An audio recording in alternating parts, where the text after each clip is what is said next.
और इंग्लिश दोनों वर्जन में आया था। इसमें जो पहला विकल्प था, पहला क्वेश्चन, किसी धनात्मक पूर्णांक q के लिए प्रत्येक धनात्मक समपूर्णांक हमें रूप बताना है। इसमें हमें केवल छाड़ना है कि इसमें सम संख्या कौन सी है।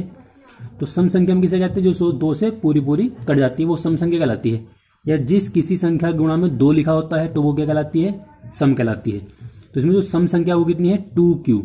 अगर हम सम में को 1 जोड़ देंगे तो बन जाएगा विषम। तो विषम संख्या अगर पूछता तो विषम संख्या ये वाली है और सम संख्या ये वाली है। तो जो अगला विकल्प था वो दिया हुआ है आपका, ये बिंदु दिया हुआ है 2,-5 और ये रेखा बी -2,9 से क्या है, समदूरस्थ है, यानी कि बराबर बराबर दूरी पर है और एक्स अक्ष पर हमें बिंदु निकालना है। तो इसको हम किस तरह सोल्व करेंगे, इसके लिए हमें करना था, हम एक्स अक्ष पर बिंदु मान लेंगे। तो यहां पर हम लिख लेंगे माना एक्स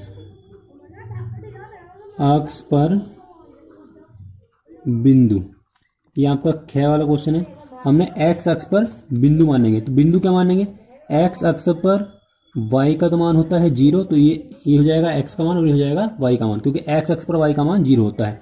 अब ये जो बिंदु है, ये जो बिंदु हमें मानना है, इस वाले बिंदु के हम क्या करेंगे, इस वाले से बीच दूरी निकाल लेंगे और फिर इस वाले से दूरी निकाल लेंगे और फिर दोनों क्या कर देंगे, बराबर लगा देंगे। तो यहां पर हम लिख लेंगे बिंदु 2,-5 तथा h,0 के बीच की दूरी निकालेंगे। फॉर्मूला क्या था दूरी का, d बराबर √x1 - x2 का होल स्क्वायर और प्लस y1 - y2 का होल स्क्वायर। इसे मान लेंगे हम d1। अब इसके अंदर मान लगा देंगे। तो ये हो जाएगा आपका x1, ये हो जाएगा y1, ये हो जाएगा x2 और ये हो जाएगा आपका y2। ऐसे मान लगा देंगे। तो x1 का मान कितना आपका 2, x2 का मान कितना है h, और इसका कर देंगे होल स्क्वायर, प्लस y1 का मान -5 और ये आपका 0। तो ये आ जाएगा d1 बराबर √2 - h का होल स्क्वायर और ये हो जाएगा 5 और 5 का वर्ग कर देंगे 25। और ये इसकी दूरी निकल कर जाएगी। अब हम क्या करेंगे, दूसरा जो बिंदु है -2,9 तथा h,0, इसकी दूरी निकाल लेंगे बीच की। तो हम इसे लिख लेंगे d2 से। सूत्र यही रहेगा x1 y1 x2 और y2। तो हो जाएगा x1 का मान -2 और h2 का मान है आपका, x2 का मान है h, प्लस 9 - 0 का वर्ग। तो ये हो जाएगा आपका -2 प्लस -2 - h का वर्ग और ये हो जाएगा 9 का वर्ग 81। ये हो जाएगा आपका d2। अब हम क्या करेंगे, यहाँ लिखेंगे चूंकि d1 बराबर लिख देंगे d2। क्यों लिखेंगे, क्योंकि ये दिए हुए हैं समदूरस्थ। अगर समदूरस्थ तो क्या कर देंगे, बराबर बराबर लगा देंगे। तो d1 का मान इधर लगा देंगे। तो d1 का मान है आपका 2 - h का वर्ग और यहाँ आपका 25 √-2 - h का वर्ग और प्लस लिख देंगे 81। अब हम क्या करेंगे, दोनों साइडों को इसका वर्ग कर देंगे। जब हम वर्ग करेंगे तो वर्ग से क्या हो जाएगा, रूट हट जाएगा और यहाँ बचेगा 2 - h का होल स्क्वायर और ये हो जाएगा आपका 25 -2 - h का होल स्क्वायर और प्लस हो जाएगा 81। अब इसको हम सोल्व करेंगे, यहाँ से h की वैल्यू निकाल लेंगे। इसका फॉर्मूला खोल लेंगे, a - b का होल स्क्वायर, तो 2 का वर्ग 4 प्लस हो जाएगा h स्क्वायर और माइनस से हो जाएगा 4h और प्लस 25 बराबर ही हो जाएगा 4 प्लस और प्लस हो जाएगा 4h और प्लस हो जाएगा 81।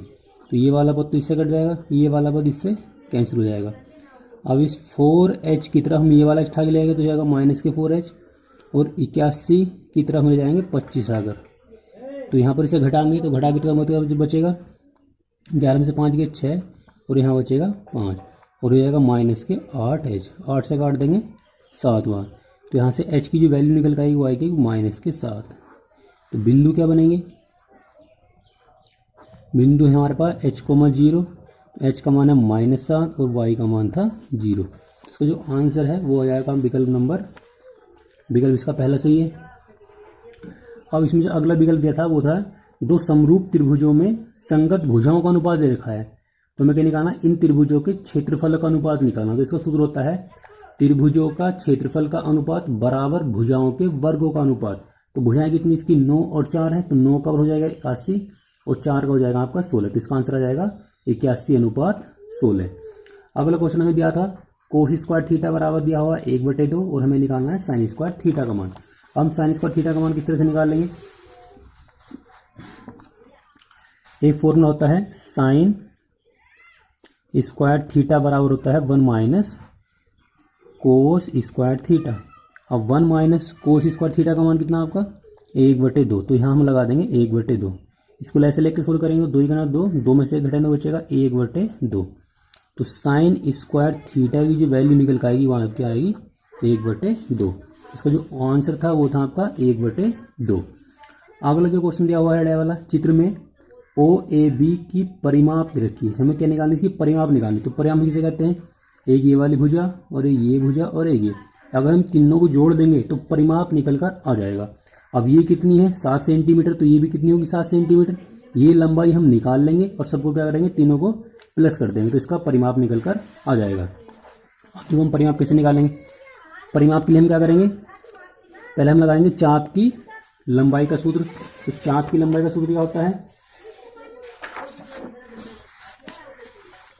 चाप की लंबाई का जो फॉर्मूला होता है वो होता है 2πr थीटा बटे में होता है 360। ये होती है चाप की लंबाई। अब 2 गुणा पाई का मान लगा देंगे 22/7। आर का मान क्या लगाएंगे? आर का मान दे रखा है आपको 7, तो हम यहाँ 7 लगा देंगे 7। और थीटा का मान दिया हुआ है 60 और बटे में कितना है 360 है। अब इसको हम सोल्व करेंगे तो इससे पूरा कट जाएगा 6 बार, 2 से काट देंगे 3 बार और इस 7 से 7 कैंसिल हो जाएगा। तो यहाँ बचा आपका 22/3। अब यहाँ पर हम लिख देंगे परिमाप, जो हमें परिमाप निकालना है। तो क्या करेंगे 22/3 में को हम जोड़ देंगे 7 और 7, तो हो जाएगा 22/3 प्लस ये हो जाएगा आपका 14। अब 3 आ जाएगा इसका लेस है, 22 प्लस 3 की गुणा करेंगे तो 14 थे 42। अब इन दोनों को जोड़ लेंगे 2 और 2 4, ये हो जाएगा आपका 64/3 सेंटीमीटर। इसका जो आंसर है वो आ जाएगा ऑप्शन नंबर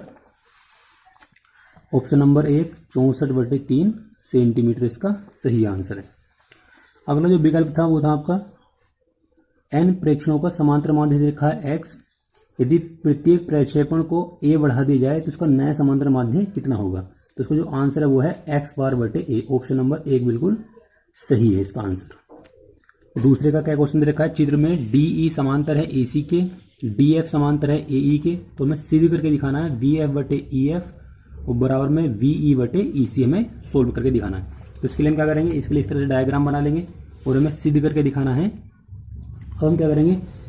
सोल्व हम करेंगे त्रिभुज, हम लेंगे ABC में, त्रिभुज ABC में क्या लेंगे? BD, ये जो BD लंबाई है BD के बटे में रख लेंगे DA, तो यहाँ लिख लेंगे DA और बराबर लगा देंगे BE बटे में आ जाएगा आपका EC। इसे मान लेंगे हम समीकरण नंबर 1 और यहाँ पर लिख देंगे हम आधारभूत समानुपातिक पिर में से, समानुपातिक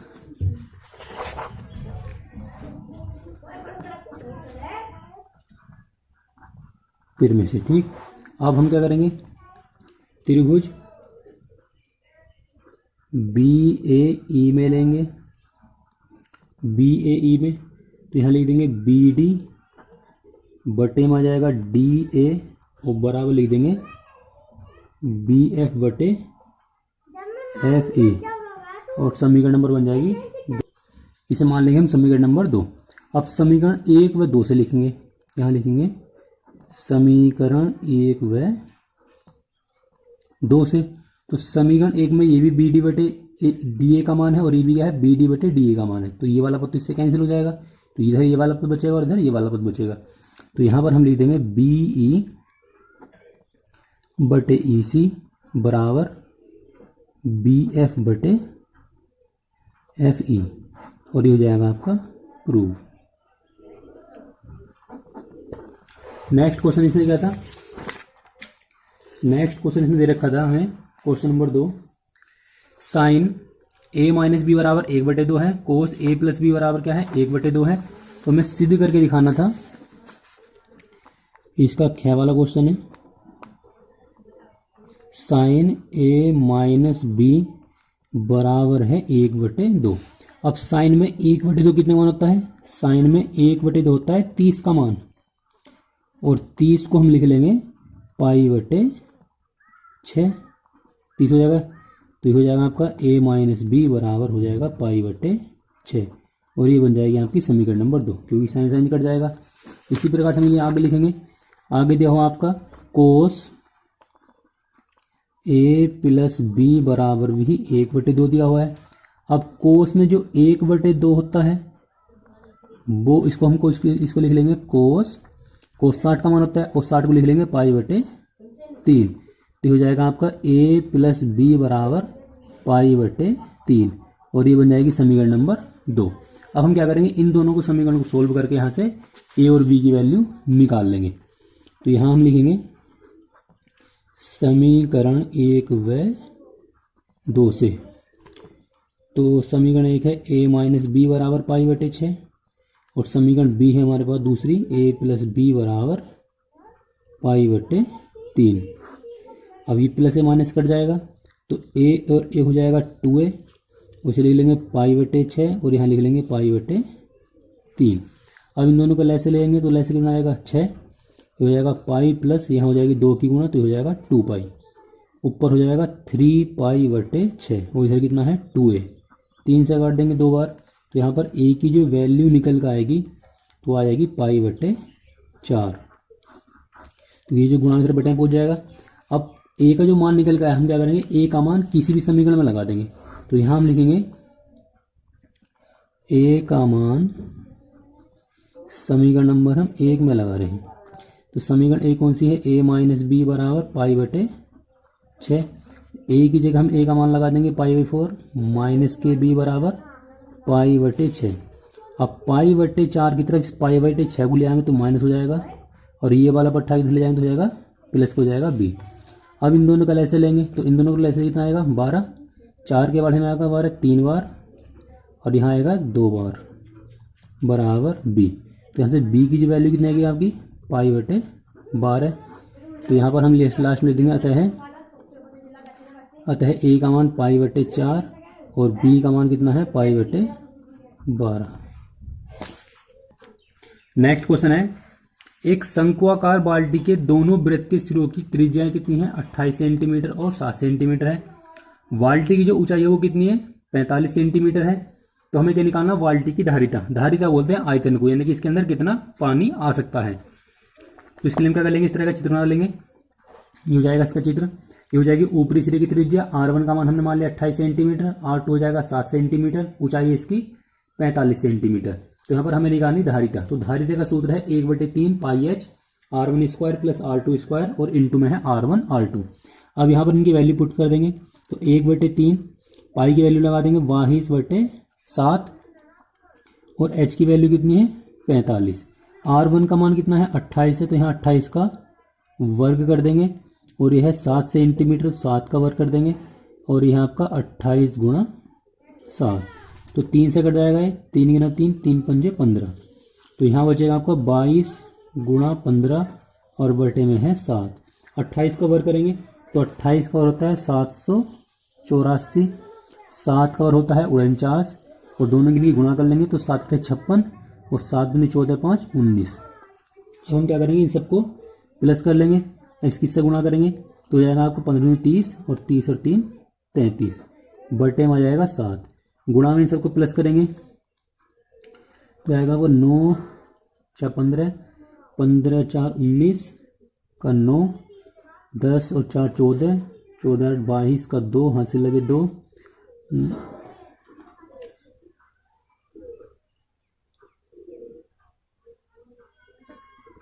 9 और 4 13, 14, 14 8 22 से लगे 2, 11, 8 और 2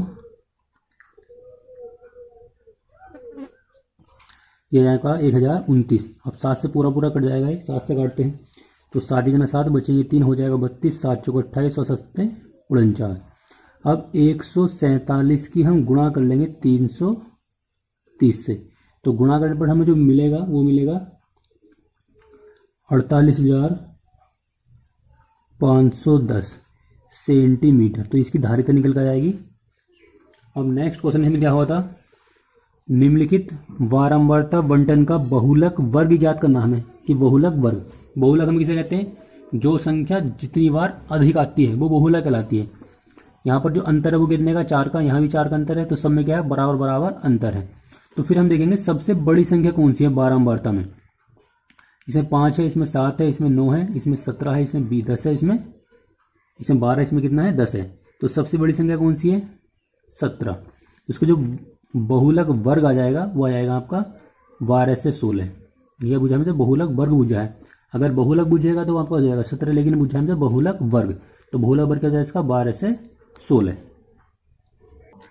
तीसरे का पहला क्वेश्चन है, सिद्ध कीजिए